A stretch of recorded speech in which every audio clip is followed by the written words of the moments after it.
Parece que a reação de Flávio Dino à Lei Magnitsky deixou todo o mercado financeiro brasileiro em polvorosa. O submundo da Faria Limers, neste exato momento, deve estar respirando por aparelhos. Por quê? Porque Flávio Dino achou que ele poderia proibir o cumprimento da Lei Magnitsky aqui no Brasil, como se ele não soubesse que Lei Magnitsky não é cumprida no Brasil. É cumprida lá nos Estados Unidos para empresas brasileiras, por exemplo, que quiserem manter seus negócios com empresas americanas, aí sim tem que ser no formatinho americano. Se você não quiser, não tem problema, você não faz mais negócio com os americanos. Mas querendo, sim, você vai ter que fazer e manter a Lei Magnitsky. Além disso, teve um outro escândalo que saiu através da Malu Gaspar, que a Malu Gaspar diz que o STF tinha ainda uma carta na manga contra o Donald Trump, caso esse Yankee malvadão resolvesse escalar a ameaça contra a soberania brasileira. Toda vez que eu ouço soberania, eu imagino Maduro gritando: soberania, soberania! Pois é, mas enfim, quase a mesma coisa, né?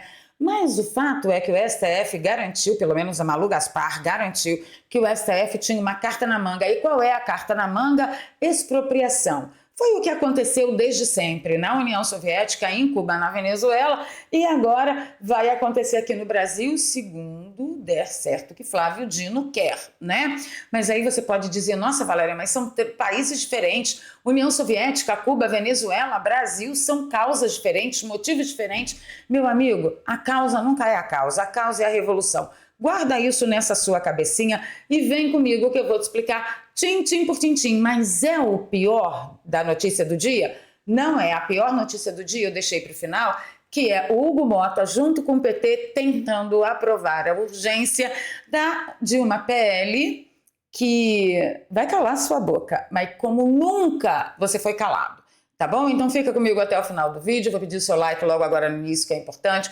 Compartilha aí nas redes sociais e nos grupos de Telegram e Zap por onde você anda ainda. E se você é novo no canal, dá uma chance pra gente, se inscreva, ative aí o sininho das notificações. Se você já é de casa, passa o olho em tudo aí. Aí a gente vai começar com elazinha, né? Porque tudo começa com essa notícia. Após a reação de Dino, STF guarda a carta na manga em caso de escalada de Donald Trump. Vamos avançar? Que o Kim Paim falou: nosso senhor, se além do Dino proibir as entidades, né, financeiras aqui no Brasil, os bancos, de cumprirem a Lei Magnitsky, ainda tem uma carta na manga e aquela carta, pronto, a Faria Lima, agora a Faria Lima, se não morreu, vai se suicidar. Por quê, gente? Porque é o fim da liberdade econômica mínima ainda que a gente ainda tem no Brasil, tá bom? E o Kim falou, Lorival Santana da CNN falou há pouco que podem chegar multas bilionárias com B de bumbum, como eu gosto de dizer aqui. Imaginem como estão os banqueiros e a turma da Faria Lima neste exato momento, estão respirando por aparelhos. Porque ou os ministros não sabem nada do que eles estão fazendo, ou eles sabem exatamente o que eles estão fazendo, e é exatamente este o efeito que eles querem: acabar com a liberdade econômica no Brasil. Fica aí comigo que você vai entender já já. Na matéria da moça que, ai que raiva, da Malu Gaspar, esqueci o nominho dela, que ela é tão importante. Na matéria da Malu Gaspar, diz que a decisão de Flávio Dino, que obriga os bancos a consultarem o STF antes de bloquear qualquer ativo ou conta de brasileiro determinada por estrangeiros, não é a única alternativa no arsenal dos ministros para fornecer ofensiva a Donald Trump, esse malvadão que quer acabar com a soberania dos encastelados. Disse que, nos últimos dias, os integrantes da corte vinham dizendo a interlocutores que poderiam bloquear os bloqueios, proibindo que os bancos brasileiros cumprissem ordens estrangeiras, exatamente como foi feito agora, caso a ofensiva escale. Porém, os ministros já discutiram uma resposta a Donald Trump ainda mais grave, que seria o quê? Bloquear ativos ou contas de empresas americanas com interesses no Brasil. Ora, eu tenho certeza que eu vi isso na União Soviética, em Cuba, na Venezuela, e agora verei aqui, por motivos supostamente diferentes, razões supostamente diferentes, causas supostamente diferentes, mas no final das contas sempre foi um revolucionário bradando e berrando soberania e independência da minha nação e liberdade da minha nação, e fez o povo de escravo. Vamos falar da Venezuela, que está mais pertinho, tá? Eu fiz uma thread lá no X e que diz o seguinte, eu falo, né, que a Malu Gaspar comentou a respeito disso, que o Paulo Figueiredo também falou do confisco, né, do bloqueio de ativos, e eu lembrei que Hugo Chávez, quando chegou no poder em 1999, ele intensificou qual retórica? Soberania e combate ao imperialismo. Se você achar que é tudo coincidência, não passa de um mero acaso, tá bom? Ele jurava, Hugo Chávez, que negociar com empresas estrangeiras era ser explorado por elas. Ele sabia que não era. A nacionalização, guarda bem esse termo, foi apresentada como solução para financiar programas sociais. A famigerada ajuda aos pobres, que o negócio é ser o pai dos pobres. E claro que o resultado foi desastroso, tá? Aqui eu peguei o resultado do PIB da Venezuela de 1980 a 2020. Tá bom de queda para vocês ou vocês precisam de mais alguma coisa? Continuando, Chávez aumentou em 2001 o controle estatal através de uma reforma da lei do hidrocarbonetos. O que quer dizer a lei do hidrocarbonetos? Não importa. O que quer dizer não importa. O que ela queria conseguir é que é o que da questão. O que ela conseguiu? Ela conseguiu acabar com a propriedade privada, pelo menos naquela época, das empresas que exploravam petróleo na Venezuela, devidamente contratadas, bonitinho, tudo preto no branco. A partir daquele momento que foi aprovada essa tal lei dos hidrocarbonetos, toda empresa que explorava petróleo na Venezuela ou que quisesse explorar petróleo na Venezuela seria obrigada a ceder, doar, entregar pelo menos 51% das ações de sua empresa à PDVSA, que é a estatal venezuelana, parzinho da Petrobras aqui no Brasil, tá? E, ao mesmo tempo que tomou 51% no mínimo de propriedade privada dos empresários, os royalties cobrados pelo governo pela exploração de petróleo também foi nas alturas. Não teve compensação, não. Aí o que aconteceu? Os empresários e chefia do povo lá, funcionários da PDVSA, entenderam que aquilo estava caminhando para uma União Soviética e eles apregoaram uma greve geral, né, que aconteceu entre 2002 e 2003. Essa greve foi chamada de golpe. Era golpe contra um governo, um presidente legitimamente eleito. E como eles taxaram de golpe, o governo pôde ir lá e demitir 18 mil funcionários, consolidando assim o controle político sobre a estatal. Qualquer semelhança não é mera coincidência, tá? É acaso, é qualquer outra coisa. Em 2007, Chávez anunciou a nacionalização. Lembra que eu falei para vocês guardarem a palavrinha? Nacionalização completa dos projetos de uma das maiores reservas de petróleo pesado do mundo. As americanas ExxonMobil, ConocoPhillips, Chevron, a britânica BP e a francesa Total foram obrigadas a ceder o controle majoritário à PDVSA.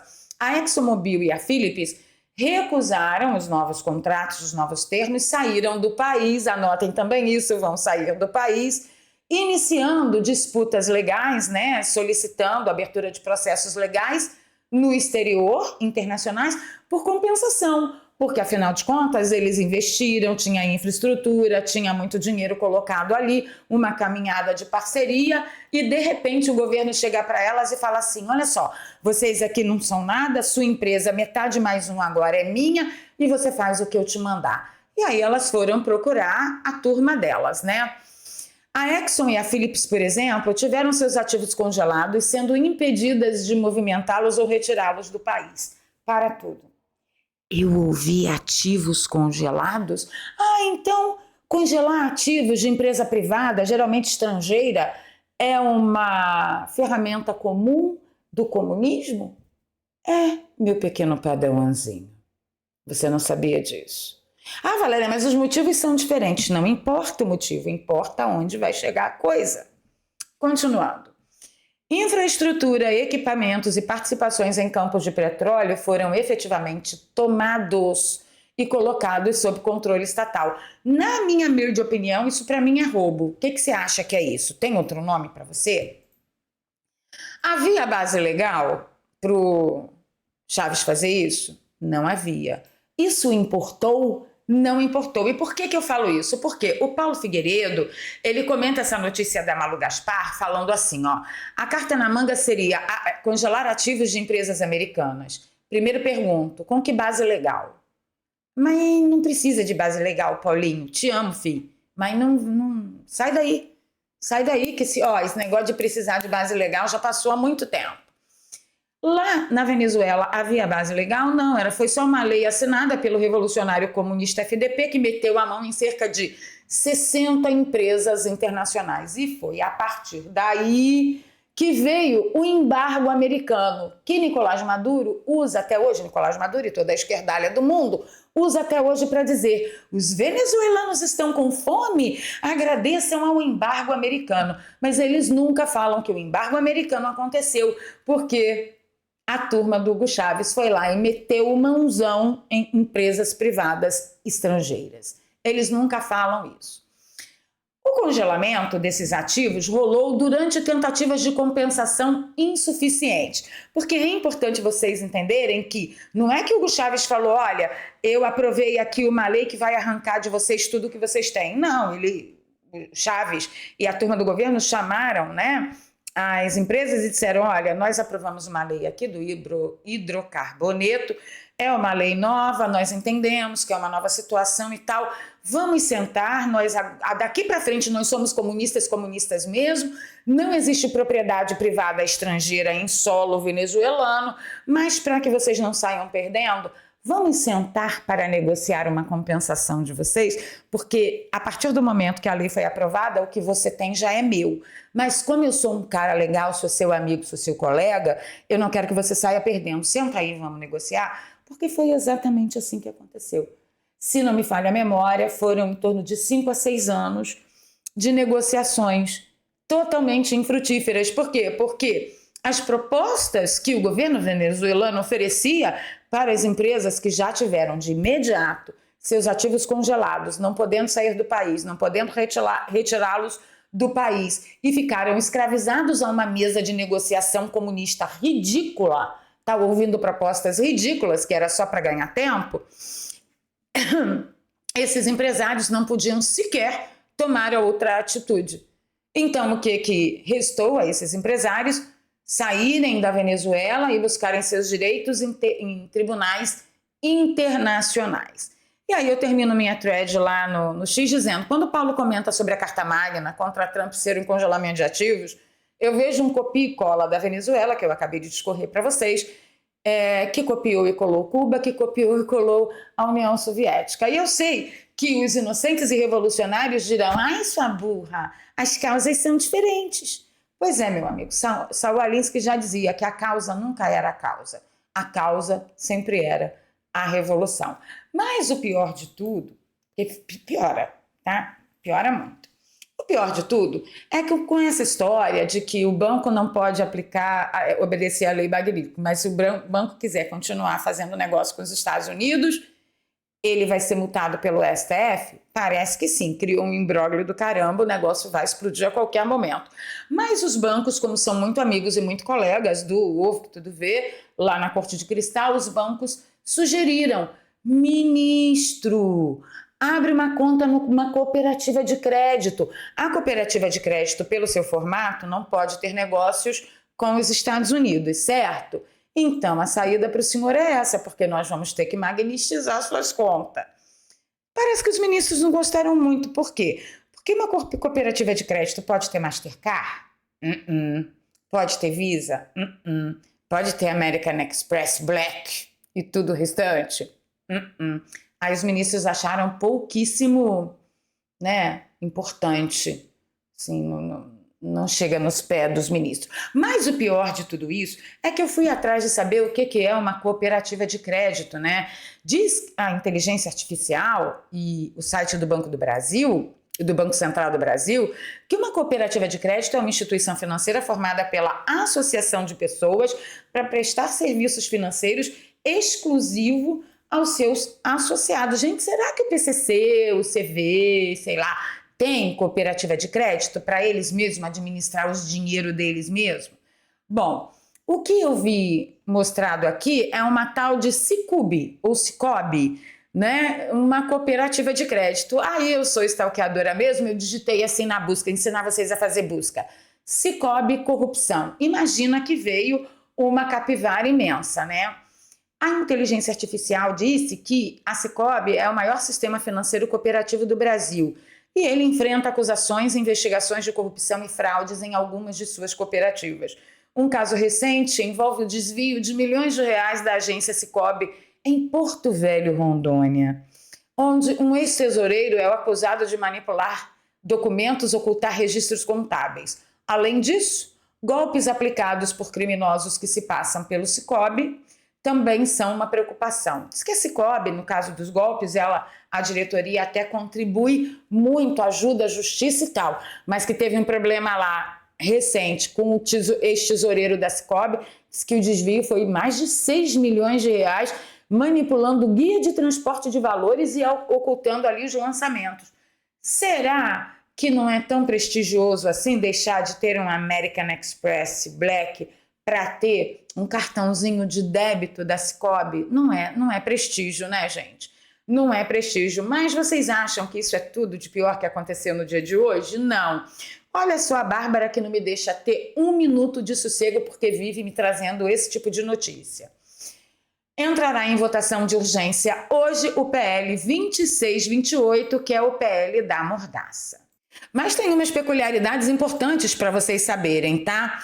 O texto foi muito piorado porque o deputado Jadiel, eleito pela Federação PV-PT, incluiu no seu substitutivo o poder total ao poder executivo.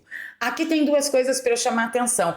Ou o PT perdeu realmente os trambolhos, ele não está mais entendendo que o Brasil é uma democracia, ou pretendia ser uma democracia, ou o PT tem certeza que nunca mais sairá do poder. Porque se o PT tivesse a menor dúvida que um dia esse tipo de poder que esse PL está defendendo, entregar poder de derrubar redes sociais inteiras ao poder executivo, e se amanhã quem está no poder, por exemplo, é um Bolsonaro, ou um filho de Bolsonaro, ou um indicado de Bolsonaro, o PT não tem medo disso?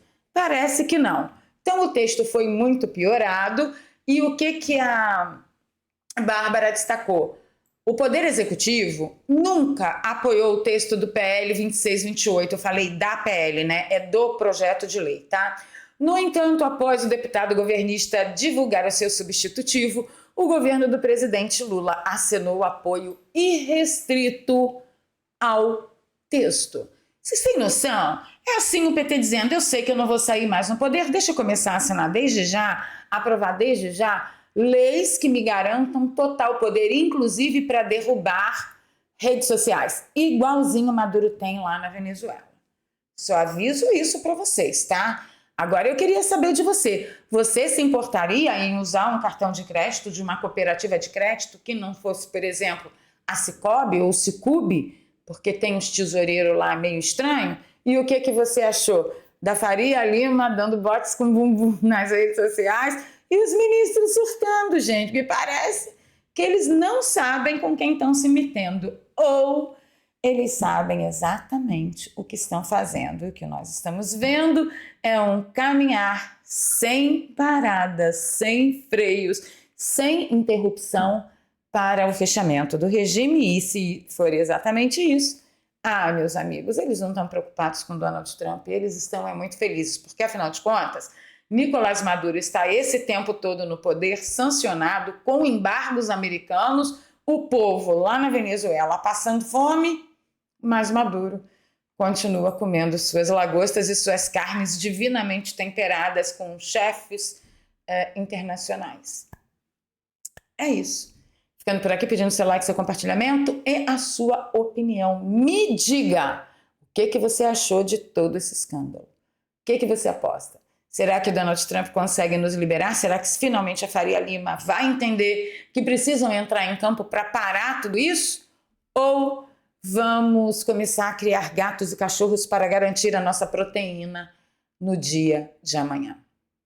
Encontro com vocês amanhã, inclusive, às 6h45. Vamos falar o que deu essa coisa do PL, da mordaça que a Bárbara chamou a nossa atenção, que o Hugo Mota quer votar urgência hoje, imediatamente, que dá total poder para o PT e que garante para nós que o PT tem algum tipo de certeza que ele nunca mais sairá do poder. Pelo menos é o que eu acho. E você? Deixa nos comentários para mim.